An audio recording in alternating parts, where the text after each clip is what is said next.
और अभी जो माहौल बना है जिसके अंदर एक तरफ टीटीपी को सपोर्ट कर रहा अफगानिस्तान तालिबान, टीटीपी का गठजोड़ बीएलए के साथ में, और ये कोऑर्डिनेटेड अभी जो अटैक शुरू करे हैं इन लोगों ने, जी जिसके अंदर की टीटीपी ने बलूच लिबरेशन आर्मी के साथ हाथ मिलाया है, और टीटीपी को मदद कर रहा है कौन?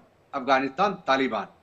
और जो कार्रवाई शुरू हुई पाकिस्तान के द्वारा 24 तारीख को, उसके बाद लगातार ये सिचुएशन एस्केलेट होती चली जा रही है, और जो पाकिस्तान अफगानों के साथ नहीं अपना निभा पाया, वो अभी तजाकिस्तान की तरफ भाग रहे। तो ये बड़े जम्बे की बात है, एक तरफ वो तजाकिस्तान भाग रहा है, एक तरफ वो बांग्लादेश में जाके जप्पियां पाना चाहता है। को पता नहीं कौन भुक्का भुक्के के साथ क्या करेगा जाके, हमें ये समझ नहीं आ रहा। खैर, तो जहां तक पाकिस्तान का सवाल है, पाकिस्तान आज के दिन में गंभीर समस्या में है। गंभीर समस्या इसलिए है कि अभी जो ग्रेटर पख्तूनिस्तान, ग्रेटर अफगानिस्तान की बात होती है वो शुरू हो गई है। और उनका जो फॉरेन मिनिस्टर, उसने ये सरेआम बोला है कि जी हमारा एक एक लड़ाका तुम्हारी एक एक बैलिस्टिक मिसाइल और एटॉमिक हथियार के बराबर है, क्योंकि तुमने तो सारी अपनी बैलिस्टिक मिसाइलों के नाम ही उन्हीं के ऊपर रखे हैं। किसी को आपने गजनी, किसी को गोरी, किसी को अब्दाली, किसी को बाबर। और ये लोग कौन थे? ये सारे अफगानिस्तान के वो थे जिन्होंने आगे हमले करे हिंदुस्तान में, और ये अपने आप को उसकी औलाद समझते हैं। अब इनसे पूछो भाई साहब, पाकिस्तान के अंदर जो मुसलमान है वो बाबर की औलाद नहीं है, वो सारे वो मुसलमान हैं जिनको इन लोगों ने तलवार के जोर पे कन्वर्ट किया, हिंदू से मुसलमान बनाया। और ये वो लोग हैं, और ये लोग इनको तो मुसलमान मानते ही नहीं है, ना सऊदी अरब इनको मानता है। जी इनको एक सेकंड रेट सिटीजन की ट्रीटमेंट दी जाती है, और ये यहाँ पर वो बोलते हैं कि साहब हम तो बड़े रखवाले हैं इस्लाम के। मतलब ये वो बेगैरत लोग हैं जो तलवार के जोर पे जो कन्वर्ट हो गए, और जी उसके बाद में 5 बार नमाज पढ़ने लगे। तो ये अफसोस की बात है। अभी यही लोग कौन, खास करके जो पाकिस्तान पंजाबी प्रोविंस, पाकिस्तान का पंजाब वो नहीं है, वो लोग कौन है? वो अफगान, जी पख्तून, बलूच, जो ओरिजिनल मुसलमान हैं, ये लोग वो हैं जो कन्वर्टेड हैं, जो भारत से अभी बंटवारा करके चले गए। तो खैर, अभी जो सिचुएशन है ये पाकिस्तान के लिए गंभीर है, जिसके अंदर की खैबर पख्तूनख्वा, पेशावर तक खतरा है इनको। इस तरफ से बलूचिस्तान, जो पूरा बलूच लिबरेशन आर्मी उसको लिबरेट करने की मुहिम चला रही है। इनके लोग कराची तक, जी इनके लोग सिंध तक, इनके लोग आज के दिन में सुनने में आया कि पंजाब के अंदर भी टीटीपी के लड़ाके पहुंच गए हैं, और बहुत सारे जो बिल्डअप इलाके हैं, जो आबादी के इलाके हैं, उसके अंदर टीटीपी ने अपने मोर्चा बनाना शुरू कर दिए हैं। जी इसका मतलब है कि पाकिस्तान फौज को ये एक फाइटिंग इन बिल्डअप एरिया में लेके आएंगे, जिसके अंदर इनको मतलब इतनी मुश्किलात पैदा हो जाएगी पाकिस्तान आर्मी के लिए कि यहाँ तो ये पूरा डिस्ट्रॉय करे उस इलाके को, और यहाँ वहां से भारी नुकसान खा के वहां से वापस जाए। जी तो ये सिचुएशन जो मेरा आंकलन है आज के दिन में, ये एस्केलेट होने वाली है। ये वखान कॉरिडोर में जाने के जो ख्वाब देख रहे हैं, आपको पता होना चाहिए कि वखान कॉरिडोर चीन के साथ कनेक्ट करता है अफगानिस्तान को। जी क्या चीन चाहेगा कि उसका लिंक अफगानिस्तान के साथ टूट जाए? क्योंकि कोई भी देश का परमानेंट ना कोई दोस्त होता है ना दुश्मन होता है। सब अपने अपने हित को मद्देनजर रख के दोस्ती करते हैं, दुश्मनी करते हैं। जी तो चीन लेकिन कभी नहीं चाहेगा कि उसका लिंक अफगानिस्तान के साथ टूट जाए। जी जी जहां जी तक तजाकिस्तान का सवाल है, ये पाकिस्तान की फौज जब तालिबान के साथ थी, जी तब अहमद शाह मसूद को इन्होंने, जो नर्दर्न अलायंस वाले थे, उनके खिलाफ काम करा। और जब तालिबान दोबारा कब्जा करने लगी अफगानिस्तान में, उस समय भी पाकिस्तान की फौज, पाकिस्तान की जो एसएसजी है, उन्होंने वो नर्दर्न अलायंस के लोगों के ऊपर हमले करे जाके डायरेक्टली। जी जी और कहा तो पाकिस्तान की यही रणनीतियां हैं जिनका अब जो है वो खामियाजा भुगत रहा है। मेजर जनरल ए के शिवाजी, आपके पास आना चाहूंगी। जिस तरीके से दत्ता साहब बता रहे हैं कि जो टीटीपी के लोग हैं, लड़ाके हैं, वो काफी अंदर तक आ गए हैं, आगे बढ़ते चले जा रहे हैं।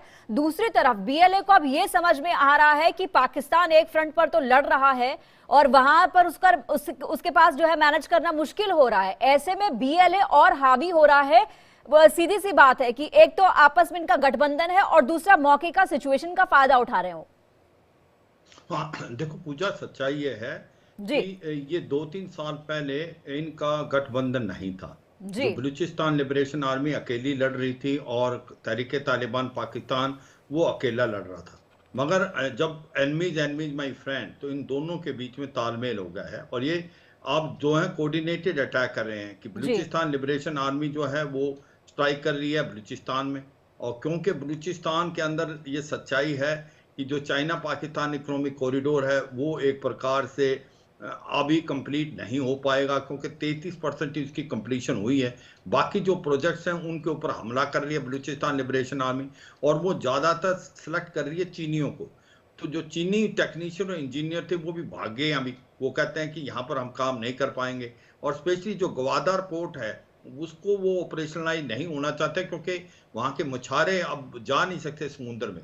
और ये सारा एक्सप्लॉइटेशन हो रहा है कि वहाँ पर बहुत बड़ी इंडस्ट्री लगाने की कोशिश कर रहा है चीन, जिसके अंदर जिंक, कॉपर, आपका कोबाल और आयरन, इसके बाद गैस, ऑयल, सबको एक्सप्लॉइट कर रहा है। तो ये सच्चाई, बलूचिस्तान लिबरेशन आर्मी अब बहुत ज़्यादा सटीक हमले कर रहा है। और वो बलूचिस्तान में नहीं, उसकी पहुंच सिंध तक है, वो कराची तक भी हमले करता रहा है। और अब अगर आप देखें कि साथ में ही अब तहरीक तालिबान पाकिस्तान है, वो भी बहुत बोल्ड हो रहा है। वो हमले कर रहा है खैबर पख्तूनख्वा में। वो हाइपोथेटिकल लाइन को नहीं मानता तालिबान भी, और ना ही ये टीटीपी मानते। वो कहते हैं कि ये तो 19वीं सेंचुरी में जो ड्रॉ की गई थी, हम इसको बिल्कुल नहीं मानते। पश्तून दोनों तरफ हैं। और जब हमले हो रहे हैं, जो स्पेशली जब से पाकिस्तान ने एयर स्ट्राइक की है अफगानिस्तान के अंदर, जहां पर 50 के करीब औरतें और बच्चे मार दिए हैं, तो पलटवार तालिबान ने भी किया है। और तालिबान ने 18 पोस्ट पे हमला किया। उनमें से 8 पोस्टें अभी भी कब्जा कर रखी है। कम से कम 20 के करीब जो पाकिस्तानी जवान थे उनको भी मार दिया। तो इस तरफ हो क्या रहा है कि एक तरफ तो तहरीक तालिबान पाकिस्तान बोल्ड है, ऊपर से तालिबान हमले कर रहा है, क्योंकि वो बदला ले रहा है कि जो स्ट्राइक किया। उन्होंने कहा कि हमारी आपने टेरिटोरियल इंटीग्रिटी और 70 को दखल अंदाज करके आपने घुस के मारा है, तो हम इसका बदला लेंगे। और ऊपर से तहरीक तालिबान पाकिस्तान जो है वो खैबर पख्तून में हमला कर रहे हैं। तो 3 जगह से अब घिर गया है पाकिस्तान, और पाकिस्तान को समझ नहीं आ रहा है निकले तो निकले कैसे। और अब सच्चाई ये है कि इससे हो क्या रहा है, क्योंकि पाकिस्तान की जो इकोनॉमी है वो पहले ही अच्छा नहीं करी, तो ठप हो गई है बिल्कुल। और अब क्या जो इन्वेस्टमेंट आने वाले थे, कुछ एक इन्वेस्टमेंट की बात हो रही थी, सऊदी या यूएई से आएंगे। जब से ये 2 भिन्न सिचुएशन उन्होंने देखी हैं, वो इन्वेस्टर भी मुकर गए, वो भी नहीं आना चाहते। क्योंकि कौन आएगा पाकिस्तान में जहां पर हालात इतने खराब हैं, पॉलिटिकल इंस्टेबिलिटी, इकोनॉमिक क्राइसिस, और आपका आतंकवाद बढ़ता जा रहा है। तो लॉ एंड ऑर्डर की सिचुएशन बहुत अच्छी नहीं है पाकिस्तान में। और पाकिस्तान ने अपनी जो गेम खेली है वो मुझे लगता है बहुत गलत खेल ली। उन्होंने उस तालिबान को, जिसको उन्होंने सोचा था कि वो एक प्रकार से जब आ जाएंगे अफगानिस्तान में तो वो उनको स्ट्रेटेजिक डेप्थ देंगे, क्योंकि उनका जो वेस्टर्न सेक्टर एकदम बिल्कुल उनके सेफ हो जाएगा, वो तो हुआ नहीं। अब इनके बीच में इतनी प्रॉब्लम आ गई कि ये लड़ाई के माहौल पे खड़े हैं। और भारत को मालूम था, क्योंकि ये फोर्ट लाइन इनके बीच में बहुत बड़ी है। फोर्ट लाइन तो जब पता ही है कि एक तो ये हाइपोथेटिकल लाइन है, इसको डूरल लाइन को नहीं मानता अफगानिस्तान, आज नहीं, वो कई सालों से नहीं मानता रहा है। उसके बाद वो कह रहा है कि भाई जो पश्तून है वो दोनों तरफ मिलके इकट्ठा एक बनाना चाहते हैं अफगानिस्तान के साथ, और वो शरिया लॉ लाना चाहते हैं। तो ये तो पाकिस्तान और अफगानिस्तान के बीच में इतने डिफरेंस हैं कि वो कभी इकट्ठे रह ही नहीं सकते। और अब इसका एक्सप्लॉइटेशन कर रहा है तहरीक तालिबान पाकिस्तान। एक बहुत इंटरेस्टिंग चीज है कि जो तालिबान है वो खुल के, तालिबान की गवर्नमेंट तहरीक तालिबान पाकिस्तान को सपोर्ट कर रहा है। अब उनके जो हकानी ग्रुप था, जिसका मिलाप था पाकिस्तान का जो मिलाप तालिबान के साथ था वो हकानी ग्रुप से था, अब वो हकानी ग्रुप वहां कमजोर हो गया। और अब तालिबान की जो गवर्नमेंट है वो तहरीक तालिबान पाकिस्तान को खुल के सपोर्ट कर रही है। वो कह रही है कि भाई हमारे ये गेस्ट हैं, अगर ये आए हैं, अगर इनकी बेसिस है, हम इनको कुछ नहीं करने वाले।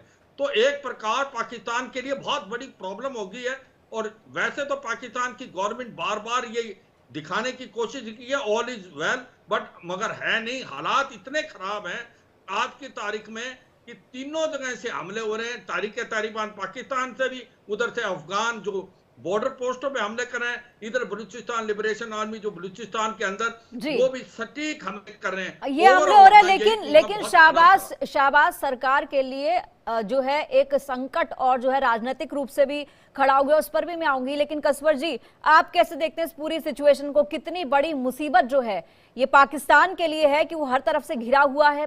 ऐसे में शाहबाज सरकार को जो है वो पीपीपी ने कहा है कि हमारे बिना पूछे आप फैसले ले रहे हैं, हम कभी भी हाथ खींच सकते हैं। तो एक अविश्वास जो है सरकार पर जताया गया है, क्या कहेंगे इस पर आप?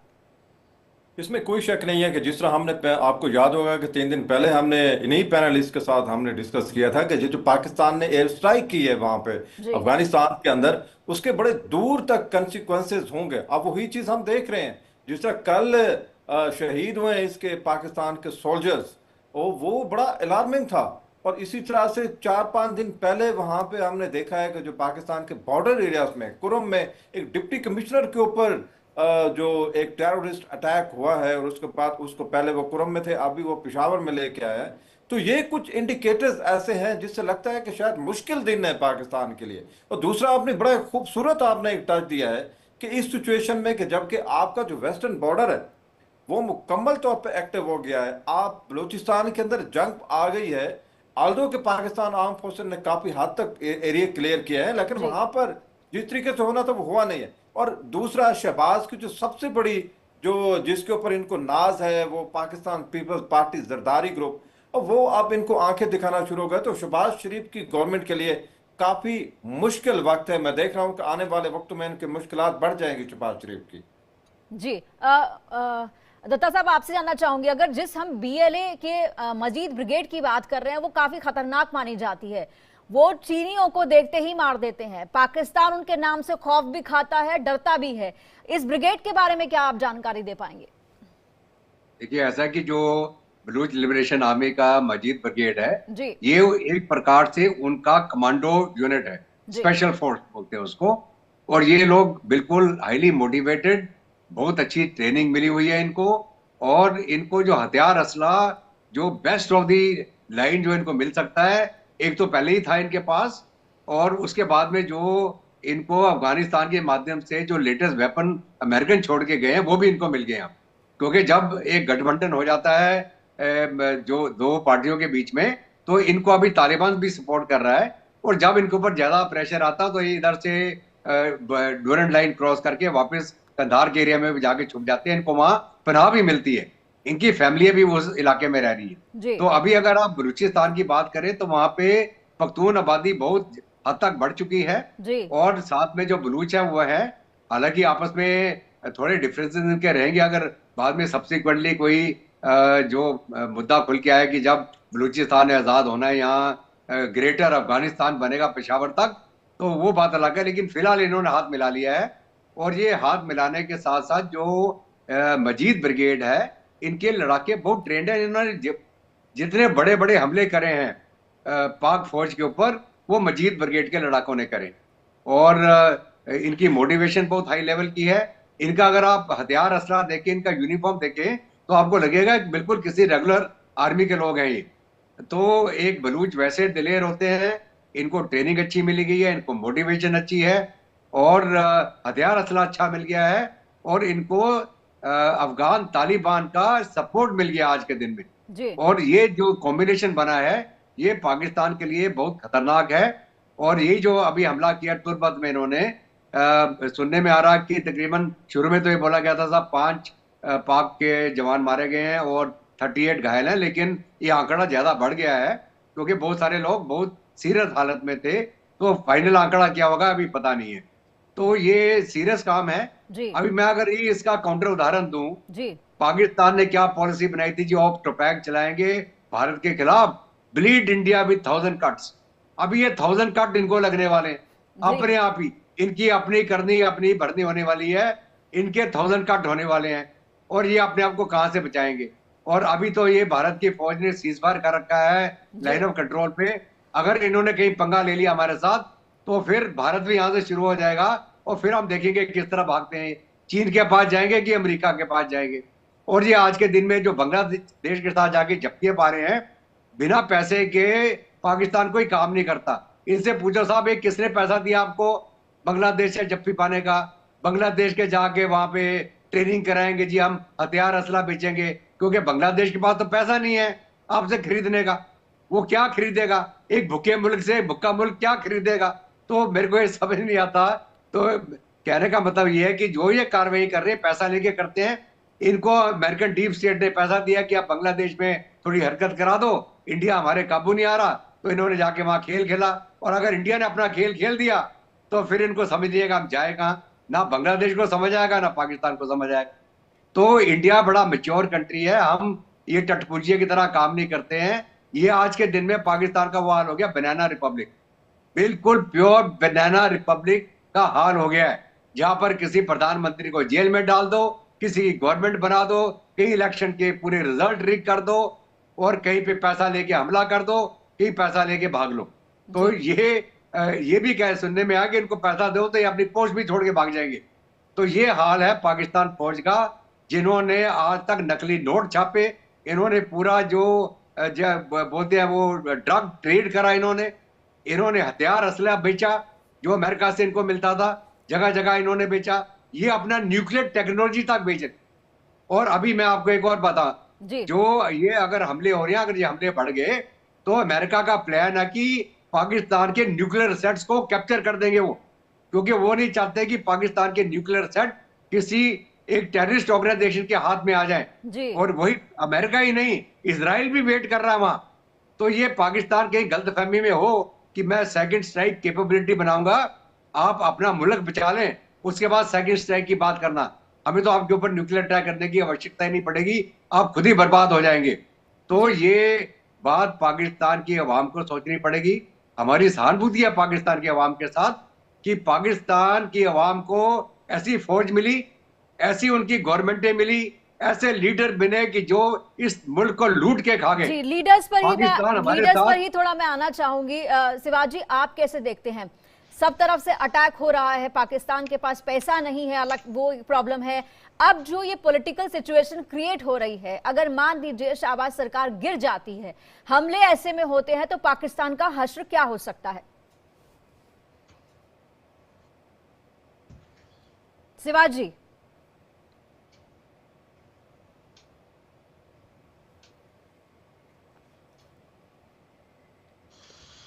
कसवर जी, आप कैसे देखते हैं सिचुएशन को? जी आप मेरे को भी आगे पूछा। जी प्लीज। देखो पूजा, सच्चाई ये है, पहले तो आप मजीद ब्रिगेड के बारे में पूछे, मैं चंद एक बातें उसके बारे में बताना चाहूंगा। ये 2011 में बनी थी, ये मजीद ब्रदर 2 थे, और ये एक प्रकार से स्पेशल फोर्सेस तो है, ये गुरिल्ला वारफेयर के अंदर माहिर है, और इनके पास एक्सप्लोसिव हर टाइप के हैं, और ये क्या करते हैं, हिट एंड रन करके, और ये इन्होंने जितने भी हमले किए हैं, चाहे कराची पोर्ट पे किए हैं, बहुत पुख्ते हैं। मतलब मजीद ब्रिगेड का नाम सुन के लोग कांपते हैं, जिस प्रकार से बलूचिस्तान की ये ब्रिगेड काम कर रही है। अब आपने बताया कि जो पॉलिटिकल सिचुएशन है पाकिस्तान में, हाँ वो काफ़ी हालात ख़राब है। देखो सच्चाई है कि ये जो प्रेजेंट गवर्नमेंट है, ये माइनॉरिटी गवर्नमेंट है। पहली बात तो क्या है कि पाकिस्तान के अंदर वही होता है जो पाकिस्तान की आर्मी चाहती है। वो कहते हैं हर देश के पास फौज है, मगर अनफॉर्चुनेटली पाकिस्तान में आर्मी के पास देश है, और जो हाँ असली पावर जो इस्लामाबाद से नहीं बल्कि जनरल हेडक्वार्टर रावलपिंडी से, जो पहले इलेक्शन हुए थे तो उन्होंने पीटीआई की तरफ झुकाव किया था, तो इमरान खान को लेके आए थे। इमरान खान जो थे इलेक्टेड प्राइम मिनिस्टर नहीं थे, सिलेक्टेड थे, और इस बार उन्होंने पीएमएलएन की तरफ इशारा किया है। मगर हुआ क्या है, जीत के ज्यादातर पीटीआई के आए हैं। मोस्ट पॉपुलर लीडर आज की तारीख में इमरान खान है, उसको जेल में डाला हुआ है। और अब जो ये कोलिशन गवर्नमेंट है, पीएलएन और पीपीपी, इनके बीच के अंदर भी ऐसा लगता है कि कुछ डिफरेंस बढ़ने वाले हैं। और ऐसे में अगर पॉलिटिकल इंस्टेबिलिटी होती है तो पाकिस्तान की हालात बहुत खराब होंगे, क्योंकि इकोनॉमिक क्राइसिस तो है। 24 बार ये आईएमएफ से लोन ले चुके, पैसा इनके पास है नहीं। $100 बिलियन से ज्यादा इनके कर्जे हो गए हैं। रुपी गिर गया है 77% 2 साल में। इसके बाद इनकी फॉरेन रिजर्व जो है वो 15 दिन का इंपोर्ट नहीं दे सकती, एक्सपोर्ट बिल्कुल खत्म हो गए हैं, इन्वेस्टमेंट आ नहीं रही और इंपोर्ट बढ़ते जा रहे हैं। और ऊपर से अगर पॉलिटिकल इंस्टेबिलिटी आ जाती है और इमरान खान की पार्टी जो है जिस प्रकार से वो कह रही है हम सड़कों पे आएंगे और नो कॉन्फिडेंस मूवमेंट लाएंगे, तो मुझे लगता है कि ये एक सिविल वॉर की तरफ सिचुएशन जा रही है, अनटिल अनलेस कि पाकिस्तान की आर्मी टेक ओवर करे। क्योंकि जो हालात पैदा हो रहे हैं, जो इंटरनल सिचुएशन खराब हो रही है, ये रोक नहीं पा रहे ना BLA को ना TTP को, और ऊपर से प्रॉब्लम आ गई इनकी अफगानिस्तान के साथ, जो तालिबान के साथ। मुझे लगता है अगर सिविल वॉर होता है तो पाकिस्तान के 4 हिस्से होंगे, एक खैबर पख्तूनख्वा, बलूचिस्तान, सिंध और पंजाब, और गिलगित बाल्टिस्तान और जो POK है वो भारत का हिस्सा है, वो आने वाले समय में पक्का भारत से मिलेगा। तो सच्चाई क्या है पूजा, ये समझ नहीं रहे हैं। पाकिस्तान की जो है अभी भी वो डिनाइल मोड पे, वो असली प्रॉब्लम को समझ नहीं पा रहे हैं। वो जो एक के बाद एक गलती करते जा रहे हैं। सबसे ज्यादा बड़ी गलती की है इन्होंने बलूचिस्तान में, जो बलूचिस्तान के अंदर इन्होंने एक्सप्लॉइट किया, रिसोर्स लेते गए, लोगों का ध्यान नहीं दिया, और उसके बाद हुआ क्या, उन्होंने चीनियों को आने दिया। अब जिस प्रकार से मजीद ब्रिगेड हमले कर रही है, तो अब ना कोई प्रोजेक्ट बन रहा है, और इसी प्रकार से खैबर पख्तूनख्वा में जिस प्रकार से हालात खराब है, आगे से तालिबान मार रहा है, पीछे से तहरीक तालिबान पाकिस्तान मार रहा है, तो अब जाएं तो जाएं कहां, ये सिचुएशन है। और अब लोगों का कॉन्फिडेंस जाता जा रहा है, और जिस प्रकार से आपस में इंटरनल डिफरेंस आ गए हैं, क्योंकि ये कोलिशन गवर्नमेंट है, वो भी एक कॉज ऑफ कंसर्न है।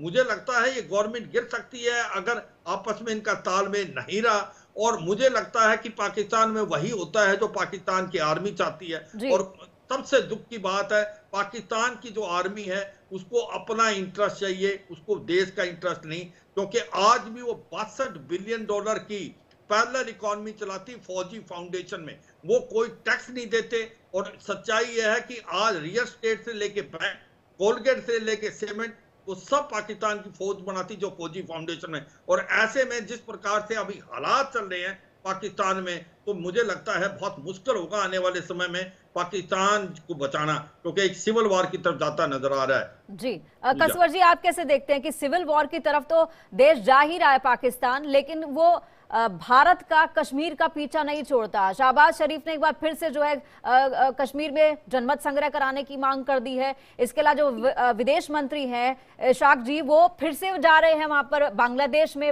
2012 के बाद जो है अब कोई विदेश मंत्री वहां पर जा रहा है। इसे कैसे देखते हैं कि अपना आप पहले घर संभालिए, उसके बाद आप दूसरे की बात कीजिए?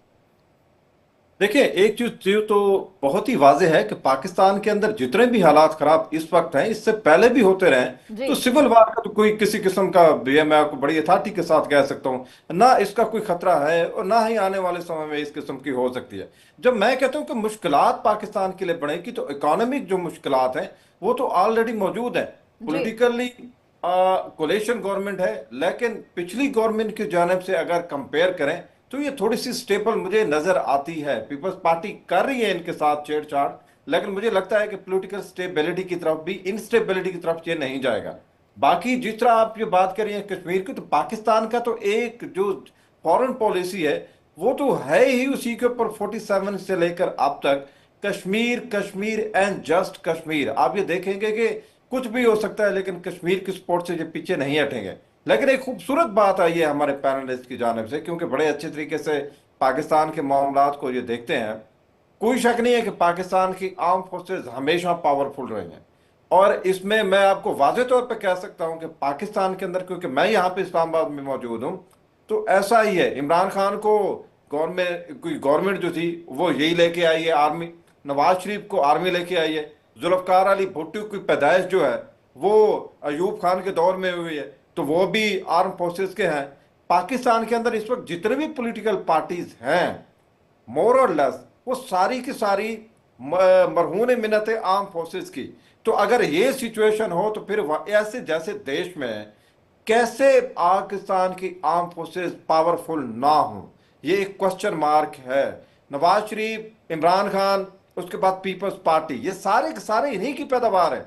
इसमें कोई शक ही नहीं है। इसमें भले किसी को अच्छा लगे, किसी को बुरा लगे, सिविल वार की तरफ पाकिस्तान बहुत पहले का जा चुका होता अगर आर्म फोर्सेस यहाँ पर पावरफुल ना होती। लेकिन जिस तरह कश्मीर का जो आपने क्वेश्चन किया, एक स्टैंड पॉइंट है आपका, क्वेश्चन अपनी जगह पे ठीक है कि आपको अब इकोनॉमिक स्टेबिलिटी के ऊपर फोकस करना चाहिए, लेकिन कश्मीर पाकिस्तान की प्रायोरिटी रहा है और ये रहेगा। ये तमाम गवर्नमेंट इसके ऊपर मुतफिक है। लेकिन आने वाले समय में मेरा ख्याल है कि पाकिस्तान की मुश्किलात TTP को देखते हुए बलूचिस्तान लिबरेशन आर्मी को देखते हुए हमारे दोस्त एक चीज भूल गए, जिसमें दाइश का बड़ा है, आईएसएस, ये ट्राइका बनी है, उसका भी बड़ा रोल है।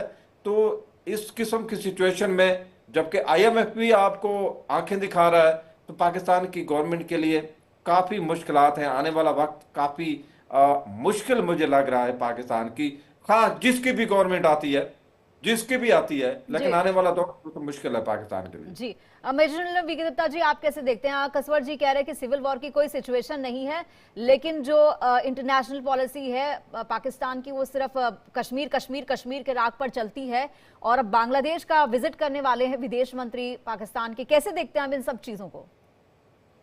देखिए, ऐसा है कि सिविल वॉर कब शुरू हो जाए और कब एक देश कोई ताश के पत्तों की तरह गिर जाए, जी ये उदाहरण मैं आपको सीरिया का दूंगा, क्योंकि बिल्कुल रिसेंटली आपके सामने ये घटना घटी। जी ये कहना कि कोई चीज नहीं हो सकती है एक गलतफहमी है, कुछ भी हो सकता है। और इसलिए आदमी को वर्स्ट केस सिनेरियो लेके चलना चाहिए। हम तो हमेशा ये चाहेंगे कि हमारे पड़ोस में एक अच्छा पड़ोसी होता, एक हमसाया होता, जो इकट्ठा एक मुल्क बंट के दो मुल्क बने तो पूरी जगह तरक्की होती, आवाम खुशहाली होती और आप आगे चलते। उसके बिनस्पत पाकिस्तान लगातार हथियार बंदी करता रहा, फौज को बढ़ावा देता रहा और कश्मीर का मुद्दा जापता रहा। वो अभी चलो पाकिस्तान की फौज को एक और बहाना मिल गया है कि भारत से तो खतरा था ही, अभी उनको अफगानिस्तान से भी खतरा हो गया, बलूचिस्तान से भी हो गया, हो सकता है ईरान से भी हो जाए, हो सकता है अभी इसराइल की कोई कार्रवाई कर जाए। तो ये तो पाकिस्तान की फौज को और ताकत में रहने का एक और मौका मिल गया। अभी जहां तक इनका फॉरेन मिनिस्टर का बांग्लादेश जाने का सवाल है, 5 फरवरी के आसपास शायद वो जाएंगे। जी अभी वो जाके क्या बातचीत करेंगे, क्या देने जाएंगे और क्या लेने जाएंगे? मतलब वही मैं आपको पहले भी बता रहा था कि जी पाकिस्तान कहीं भी उस ऐसे जगह नहीं जाता जहां उनको कोई फायदा ना दिखता हो, कोई पैसा ना मिलने वाला हो। और जब कोई पाकिस्तानी ऐसे मुल्क में जा रहा हो जहां खुद ही भूखा नंगा है, तो वो क्या करने जा रहा है? वो जाने की वजह है कि उसको किसी ने पैसे दिए हैं, भैया जा कुछ करवा के आ।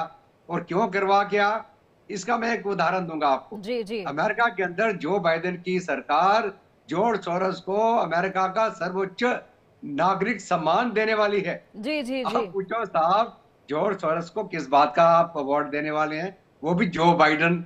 और ट्रंप ने क्या बोला था कि जो डीप स्टेट है अमेरिका का, मैं जिस दिन ताकत में आऊंगा इनका मैं जड़ें काट दूंगा। तो वो जड़ें कटने से पहले वो उसको एक अवार्ड देना चाहते हैं, भाई तूने बड़ा अच्छा काम किया, तूने अमेरिका का डीप स्टेट के लिए बहुत जंगें लड़वाई, बहुत सारी गवर्नमेंटें गिराई, और इसलिए भैया तू हमसे अवार्ड ले ले। तो मेरा कहने का मतलब ये है कि अगर पाकिस्तान का फॉरेन मिनिस्टर वहां जा रहा है, कहाँ, बांग्लादेश, अभी उसको जूनस को ये नहीं मालूम कि अगले महीने तक वो रहेगा कि नहीं, क्योंकि जो वहां के स्टूडेंट लीडर हैं उन्होंने एक अल्टीमेटम दे रखा है कि तुम कॉन्स्टिट्यूशन को बदली करो। और आपको मालूम होना चाहिए, अगर कोई देश अपना कॉन्स्टिट्यूशन बिना इलेक्टेड गवर्नमेंट के माध्यम से करता है तो वो देश जी के ऊपर सैंक्शन लग जाती है इंटरनेशनल। तो क्या बांग्लादेश की आर्मी चाहेगी कि बांग्लादेश के ऊपर सैंक्शन लग जाए और वो भी उसके लपेटे में आ जाए? तो ये सुनने में आया कि बांग्लादेश खुद अब बांग्लादेश छोड़ के भागेगा जिस दिन ट्रंप आ गया वहां कुर्सी में, और ट्रंप इसकी चाबी लगाएगा। फिर डीप स्टेट का तो पहले उसने इलाज सोच रखा है। और एलोन मस्क ने कमेंट किया है जो बाइडेन के ऊपर जी कि जी वो कहता है बड़ा हदप्रद है कि एक लाफेबल कि आप जॉर्ज सोरोस को एक अवार्ड देने वाले हैं। तो मेरा कहने का मतलब यह है कि पाकिस्तान को सोच के चलना चाहिए, कब तक ये कठपुतली बन के रहेंगे? क्यों नहीं अपने पैरों पे खड़े होते, अपने अवाम की भलाई देखते?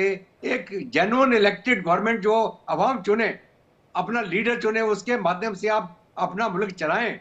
और फौज को बोले भैया बैरक में चले जाओ, अपना काम करो। फौजी जब कोई जंग लड़ेगी तो जाना। देश के अंदर क्यों आपने गदर मचा रखा है? क्यों जगह जगह पर आप आईएसए का इस्तेमाल कर रहे हैं, लोगों को डरा रहे हैं, मीडिया को डरा रहे हैं?